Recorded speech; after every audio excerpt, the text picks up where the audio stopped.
আসসালামু আলাইকুম। সৃষ্টি রেসিডেন্সিয়াল স্কুলের অনলাইন ক্লাসে সকলকে স্বাগতম। তো আজকে আমরা সপ্তম শ্রেণীর ইংলিশ ফর টুডে তথা ইংলিশ ফার্স্ট পেপারের একটি আনসিন প্যাসেজ নিয়ে আলোচনা করব। তো আজকে আমাদের আনসিন প্যাসেজের আলোচ্য বিষয় হচ্ছে মুনির চৌধুরী। তো আমরা মুনির চৌধুরী সম্পর্কে অনেকেই জানি। উনি ছিলেন একজন নাট্যকার, একজন রাজনীতিবিদও ছিলেন, ঠিক আছে। তো যাই হোক, আমরা সেই মুনির চৌধুরী সম্পর্কে আমরা আজকে পড়ব। তো প্রথমেই আমরা প্যাসেজটাকে পড়ব, তারপরে আমরা ওই প্যাসেজের উপরে যে ইগুলো থাকে, প্রশ্নগুলো থাকে বা কোশ্চেনগুলো থাকে, সেই কোশ্চেনগুলো নিয়ে আমরা আলোচনা করবো। আমরা জানি সবাই যে এর ভিতরে দুইটা কোশ্চেন থাকে, ইনফরমেশন ট্রান্সফার টেবিল এবং ট্রু ফলস। আনসিন প্যাসেজের উপরে এই দুইটা কোশ্চেন থাকে। তো আমরা ফার্স্টলি প্যাসেজটাকে শেষ করব, এরপরে আমরা চলে যাব ইনফরমেশন ট্রান্সফার টেবিল এবং ট্রু ফলসে চলে যাব। তো আমরা শুরু করি প্যাসেজটি, যে প্যাসেজে কি বলছে মুনির চৌধুরী সম্পর্কে। তো বলতেছে যে Munir Chowdhury was an educationist. Munir Chowdhury was an educationist. Munir Chowdhury হচ্ছেন একজন শিক্ষাবিদ, ড্রামাটিস্ট, একজন নাট্যকার, ক্রিটিক, সমালোচক অ্যান্ড ওরেটর। ওরেটর মানে বক্তা। তো বলতেছে যে মুনির চৌধুরী ছিলেন একজন শিক্ষাবিদ, নাট্যকার, সমালোচক এবং একজন বক্তা।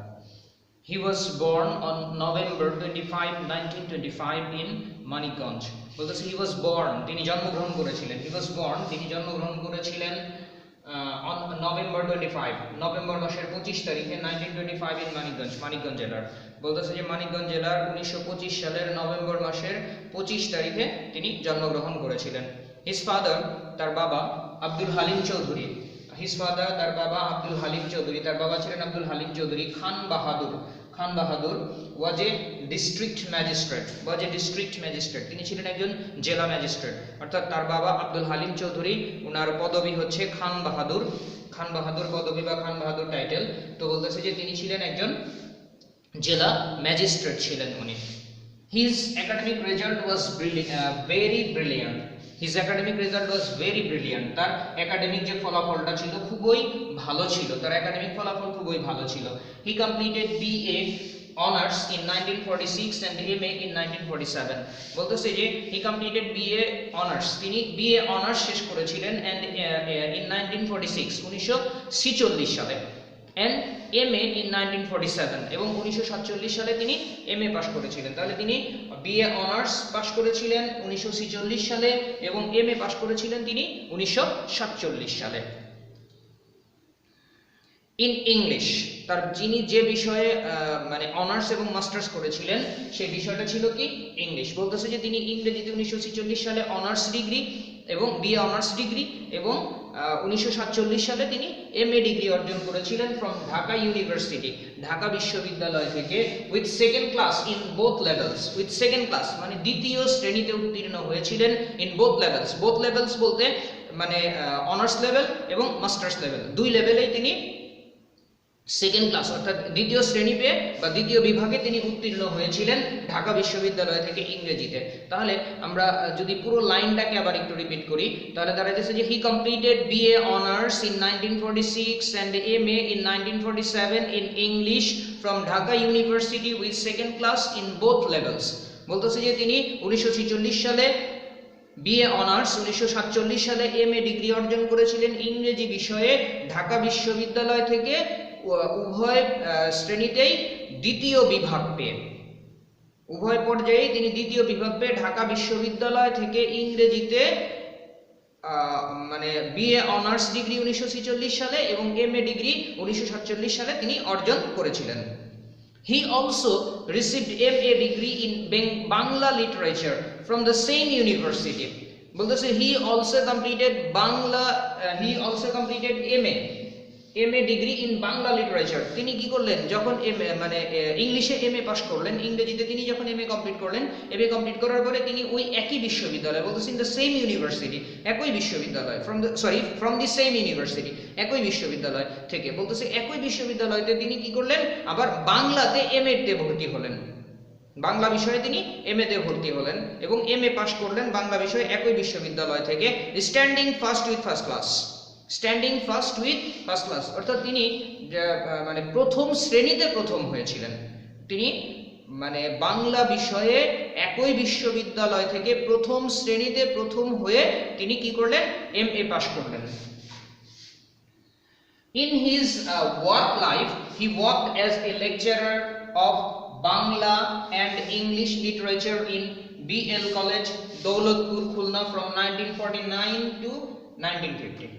বলতেছে যে তিনি তার কর্মজীবনে, ওয়ার্ক লাইফ মানে কর্মজীবন, ইন হিজ ওয়ার্ক লাইফ তিনি তার কর্মজীবনে, হি ওয়ার্কড অ্যাজ এ লেকচারার তিনি একজন প্রভাষক হিসেবে কাজ করেছিলেন, of Bangla and English Bangla এবং ইংরেজি বিষয়ে, ইংরেজি সাহিত্য লিটারেচার, বাংলা অ্যান্ড ইংরেজি লিটারেচার, ইংলিশ লিটারেচার।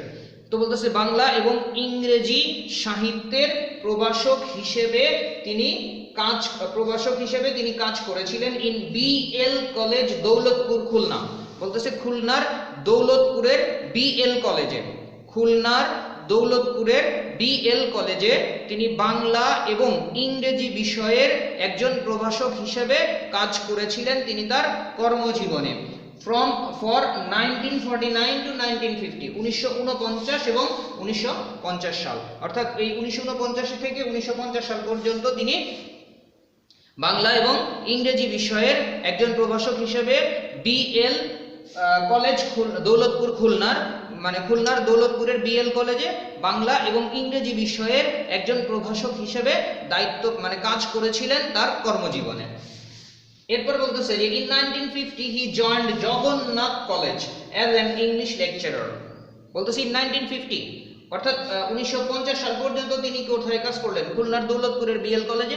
এরপরে তিনি 1950 সালে অর্থাৎ 1950 সালে ওইখান থেকে চাকরি ছেড়ে দিয়ে তিনি কি করলেন, ইংলিশ লেকচারার হিসেবে যোগদান করলেন কোথায়, জগন্নাথ কলেজে। বলতেছে যে in 1950 he joined Jagannath college as an English lecturer, ইংরেজির একজন প্রভাষক হিসেবে তিনি 1950 সালে জগন্নাথ কলেজে যোগদান করলেন। Then he worked in Dhaka University as an English lecturer. Then he worked, এরপরে তিনি কাজ করেছিলেন in Dhaka University, ঢাকা বিশ্ববিদ্যালয়ে as an English lecturer। বলতেছে যে একজন ইংরেজির প্রভাষক হিসেবে তিনি এর পরবর্তীতে তিনি একজন ইংরেজির প্রভাষক হিসেবে তিনি ঢাকা বিশ্ববিদ্যালয়েও কাজ করেছেন বা চাকরি করেছেন। But all the time he wrote, কিন্তু তিনি এই যে তার যে মানে কর্মজীবনে তিনি খুলনার দৌলতপুরের BL কলেজে মানে কাজ করলেন, চাকরি করলেন, তারপরে জগন্নাথ কলেজে চাকরি করলেন, তারপরে ঢাকা বিশ্ববিদ্যালয়ে যোগদান করলেন। এই যে তিনি বিভিন্ন তার কর্মজীবনে বিভিন্ন সময় তিনি বিভিন্ন কলেজে যোগদান করেছেন, কাজ করেছেন।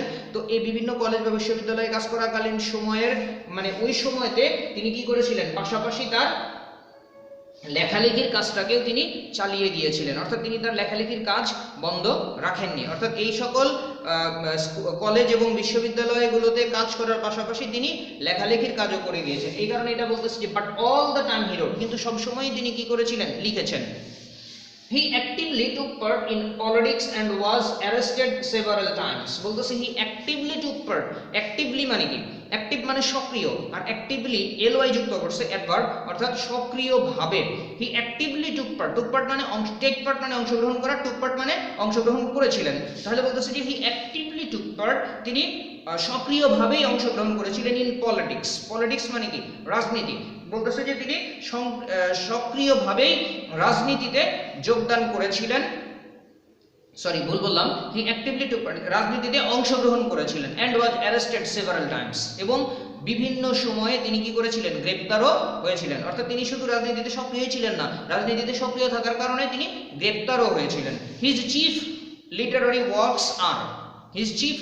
ওয়ার্কস আর তার প্রধান যে সাহিত্যকর্মগুলো, এই সাহিত্যকর্মগুলো হলো রক্তাক্ত প্রান্তর, চিঠি, কবর, দ্বন্দ্বকারণ্য, ইটিসি। বলতেছে তার যে প্রধান যে সাহিত্যকর্মগুলো, এই সাহিত্যকর্মগুলোর মধ্যে আছে রক্তাক্ত প্রান্তর, চিঠি, কবর এবং দ্বন্দ্বকারণ্য। এগুলো হচ্ছে তার উল্লেখযোগ্য, তার প্রধান সাহিত্যকর্ম। He was killed by আল-বদর বাহিনী on December 14, 1971.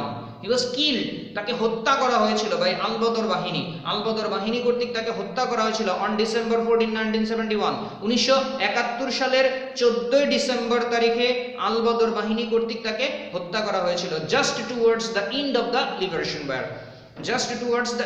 liberation war, ঠিক স্বাধীনতা যুদ্ধের শেষ মুহূর্তে। অর্থাৎ স্বাধীনতা আমরা জানি যে 16 ডিসেম্বর বাংলাদেশ স্বাধীন হয়েছিল বা স্বাধীনতা যুদ্ধ শেষ হয়েছিল, তো সেই 16ই ডিসেম্বরের আগে 14ই ডিসেম্বর, তার মানে একদিন আগে, অর্থাৎ যখন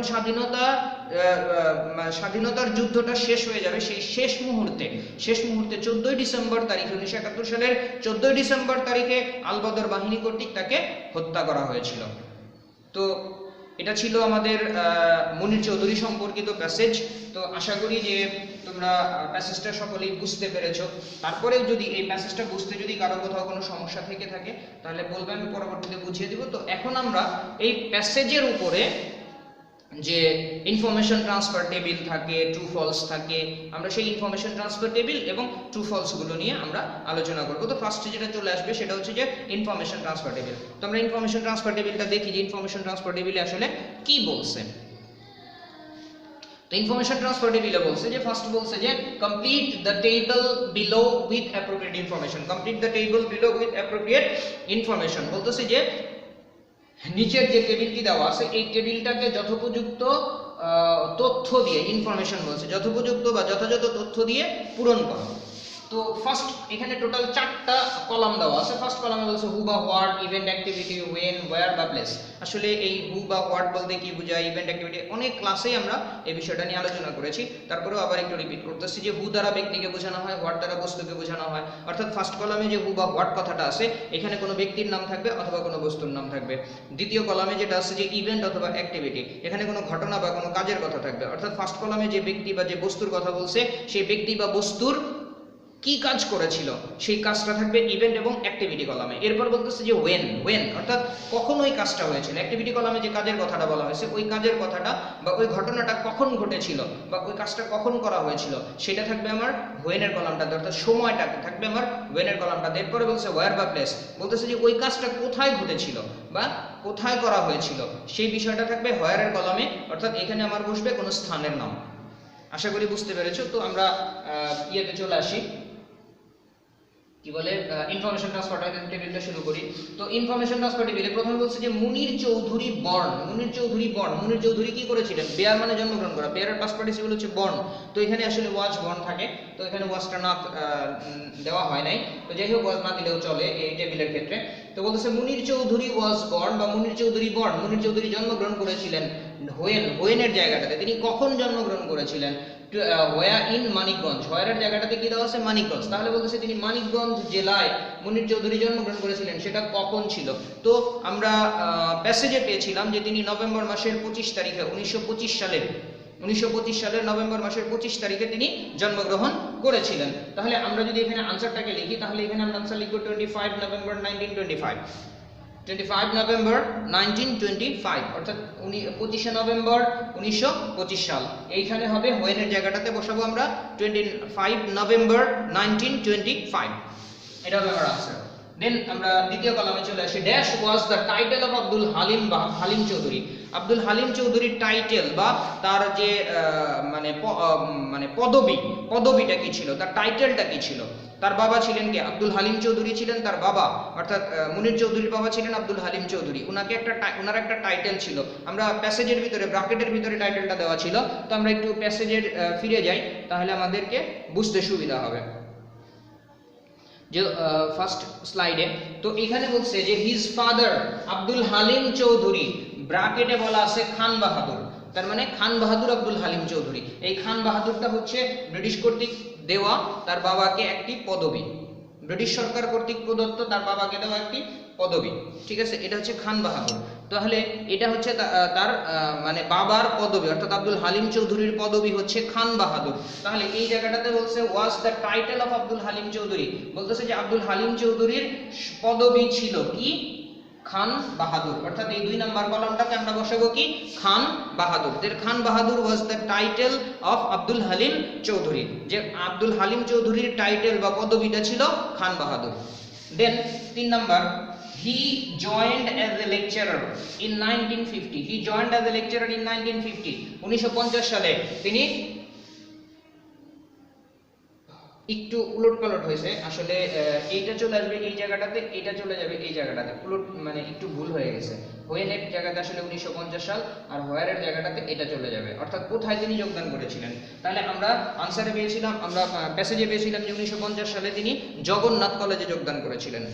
আচ্ছা, আমরা একটু বিষয়টা একটু ক্লিয়ার মানে ঠিক করে নেই, যেহেতু একটু ভুল হয়ে গেছে।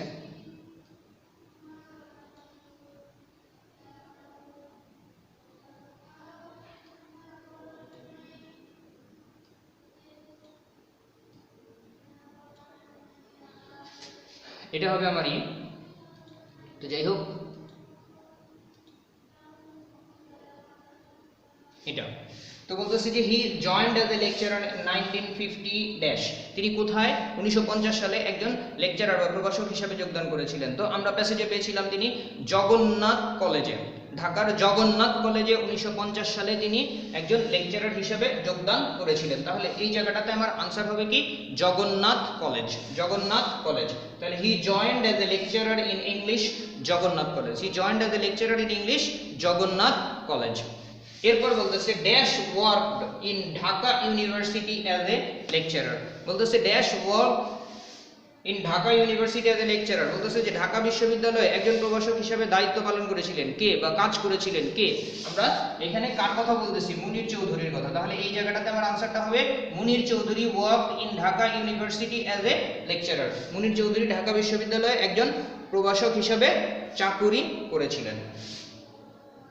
তারপর বলতেছে হি ড্যাশ 14/12/1971, অর্থাৎ 1971 সালের 14ই ডিসেম্বর, 1971 সালের 14ই ডিসেম্বর তারিখে তার জীবনে কি ঘটনাটি ঘটেছিল সেইটা।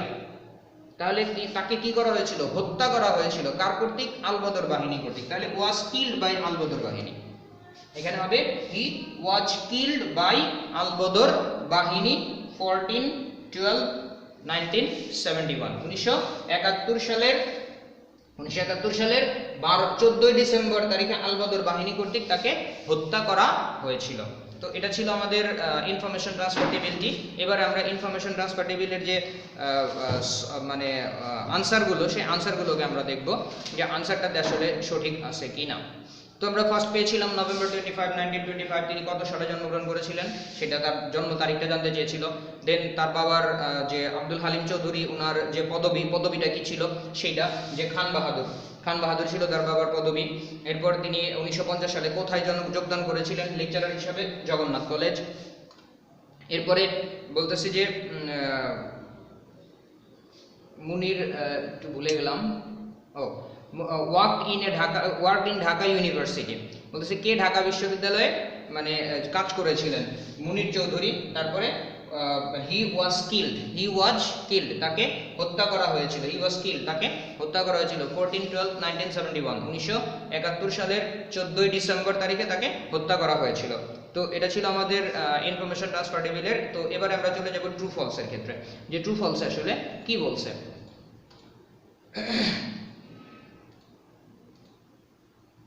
তো ফার্স্ট বলছে ট্রু ফলসের ক্ষেত্রে যে মুনির চৌধুরী ওয়াজ এ ব্রিলিয়ান্ট স্টুডেন্ট। আমরা প্যাসেজে পেয়েছিলাম যে এখানে বলছে যে মুনির চৌধুরী হচ্ছে একজন মেধাবী ছাত্র, মুনির চৌধুরী ছিলেন একজন মেধাবী ছাত্র। তো আমরা প্যাসেজে কি পেয়েছিলাম, যে আমরা যদি তার রেজাল্টটাকে বিশ্লেষণ করলেই মোটামুটি একটা আইডিয়া চলে আসে যে তিনি আসলে কেমন ছিলেন। এখানে স্পষ্ট করে বলা আছে his academic result was very brilliant, তার মানে একাডেমিক বা তার যে প্রাতিষ্ঠানিক যে ফলাফলটা ছিল সেই ফলাফলটা ছিল কি, খুবই ভালো ছিল। তাহলে অবশ্যই তিনি কি ছিলেন, একজন ব্রিলিয়ান্ট, একজন মেধাবী ছাত্র ছিলেন। এই কারণেই তার একাডেমিক ফলাফলটি ভালো হয়েছিল, খুব ভালো ছিল। এই কারণে তাহলে এইখানে 1 নম্বরে যে কোশ্চেনটা দেওয়া আছে আমার ট্রু ফলসের ক্ষেত্রে, 1 নম্বর কোশ্চেন যে মুনির চৌধুরী ওয়াজ এ ভেরি ব্রিলিয়ান্ট স্টুডেন্ট, আর এটা ট্রু হবে যে মুনির চৌধুরী আসলেই একজন মানে খুব মেধাবী একজন ছাত্র ছিলেন, এটা হবে true. Then he worked as the principal in Daulatpur BL college, তিনি দৌলতপুরের বিএল কলেজে তিনি একজন অধ্যক্ষ হিসাবে কাজ করেছিলেন। আসলে কি তিনি অধ্যক্ষ হিসাবে দৌলতপুর বিএল কলেজে কাজ করেছিলেন? না, তিনি অধ্যক্ষ হিসেবে নয়, তিনি দৌলতপুর বিএল কলেজে কাজ করেছিলেন একজন প্রভাষক হিসেবে। আমরা এখানে পাচ্ছি যে in his work life he work as a lecturer of Bangla and English literature in BL college Daulatpur. বলতেছে he work as a lecturer, তিনি অধ্যক্ষ নন, তিনি হচ্ছেন কি একজন লেকচারার, একজন প্রভাষক। তাহলে ওইখানে যে বাক্যটা দেওয়া আছে, এই বাক্যটা কি দেওয়া আছে? ফলস দেওয়া আছে। আমাকে এটা হবে যে he worked as the principal in Daulatpur BL college, এটা হবে ফলস। তাহলে আমাকে লিখতে হবে he worked as a lecturer in Daulatpur BL college. Correct আনসারটা হবে he worked as a lecturer in Daulatpur BL college, তিনি দৌলতপুর বিএল কলেজে একজন প্রভাষক হিসেবে কাজ করেছেন। Then he actively participated in politics, he actively participated in politics. আমরা প্রশ্ন প্যাসেজে পেয়েছিলাম যে he actively took part in politics, ওইখানে ছিল he actively took part. Took part মানে অংশগ্রহণ করা, পার্টিসিপেট মানেও অংশগ্রহণ করা। টুক পার্ট মানে অংশগ্রহণ করেছিল, পার্টিসিপেটেড মানে অংশগ্রহণ করেছিলেন, আর অ্যাক্টিভলি মানে সক্রিয়ভাবে। তাহলে বলতেছে যে he actively participated in politics, তিনি সক্রিয়ভাবে রাজনীতিতে যোগদান করেছিলেন বা অংশগ্রহণ করেছিলেন। এইখানে বলতেছে যে তিনি সক্রিয়ভাবে রাজনীতিতে অংশগ্রহণ করেছিলেন, আমরা প্যাসেজেও পেয়েছিলাম যে তিনি সক্রিয়ভাবে রাজনীতিতে অংশগ্রহণ করেছিলেন। তাহলে এখানে যে বাক্যটা দেওয়া আছে যে he actively participated in politics, এটা হচ্ছে কারেক্ট আনসার, অর্থাৎ এটা হবে true. Then D number, he was killed just before the beginning of the liberation war, he was killed just before the beginning of the liberation war. বলতেছে যে তিনি স্বাধীনতা যুদ্ধ শুরু হবার ঠিক পূর্ব মুহূর্তে তাকে হত্যা করা হয়েছিল। স্বাধীনতা যুদ্ধ শুরু হবার ঠিক পূর্ব মুহূর্তে তাকে হত্যা করা হয়েছিল। আসলে কি স্বাধীনতা যুদ্ধ শুরু হবার পূর্ব মুহূর্তে না স্বাধীনতা যুদ্ধ শেষ হবার পূর্ব মুহূর্তে? আমরা পেয়েছিলাম প্যাসেজে পেয়েছিলাম যে 1971 সালের 14ই ডিসেম্বর তারিখে, 1971 সালের 14ই ডিসেম্বর তারিখে তাকে হত্যা করা হয়েছিল। তাহলে 1971 সালের 14ই ডিসেম্বর তারিখে তাকে হত্যা করা হয়েছিল। আমরা জানি যে 1971 সালের 16ই ডিসেম্বরে বাংলাদেশ স্বাধীন হয়। তাহলে স্বাধীনতা যুদ্ধ শেষ হবার পূর্ব মুহূর্তে তাকে হত্যা করা হয়েছিল। আর এখানে বলছে স্বাধীনতা যুদ্ধ শুরু হবার পূর্ব মুহূর্তে, বিগিনিং মানে কি? শুরু হওয়া। তাহলে বলতেছে যে he was killed just before the beginning of the liberation war, বলতেছে যে স্বাধীনতা যুদ্ধ শুরু হবার ঠিক পূর্ব মুহূর্তে তাকে হত্যা করা হয়েছিল। তাহলে এই বাক্যটা কি হবে? বাক্যটা হবে ফলস। কারেক্ট আনসার হবে he was killed just before the ending বা end of the, sorry ending নয়, just before the end of the liberation war. বলতেছে he was killed just before the end of the liberation war, স্বাধীনতা যুদ্ধটি শেষ হবার পূর্ব মুহূর্তে তাকে হত্যা করা হয়েছিল। এটা হবে আমার কারেক্ট আনসার যে he was killed just before the end of the liberation war, অর্থাৎ এই বিগিনিং এর জায়গাটাতে আমরা কি বসাবো? এন্ড বসাবো, তাহলে আমার কারেক্ট আনসারটা হয়ে যাবে। দেন আমরা 5 নাম্বার, যে he was once arrested for his involvement in politics, he was once arrested, বলতেছে যে তাকে একবারই গ্রেপ্তার করা হয়েছিল, তিনি একবার গ্রেপ্তার হয়েছিলেন তার রাজনীতিতে সক্রিয় থাকার কারণে। আমরা প্যাসেজে কি পেয়েছিলাম? তাকে বিভিন্ন সময়ে মানে করা হয়েছিল, কি বলে, গ্রেপ্তার করা হয়েছিল। বলতেছে যে তাকে, এখানে বলছে তাকে একবার গ্রেপ্তার করা হয়েছিল, কিন্তু আমরা প্যাসেজে পেয়েছিলাম তাকে সেভারাল টাইমস, অর্থাৎ বিভিন্ন সময় বা কয়েকবার তাকে গ্রেপ্তার করা হয়েছিল। তাহলে এখানে বাক্যটা কি দেওয়া আছে? ফলস দেওয়া আছে। কারেক্ট আনসারটা হবে যে he was arrested several times for his involvement in politics, he was arrested several times for his involvement in politics. Correct answer টা হবে যে he was arrested several times for his involvement in politics, রাজনীতিতে জড়িত থাকার কারণে বিভিন্ন সময়ে তাকে গ্রেফতার করা হয়েছিল।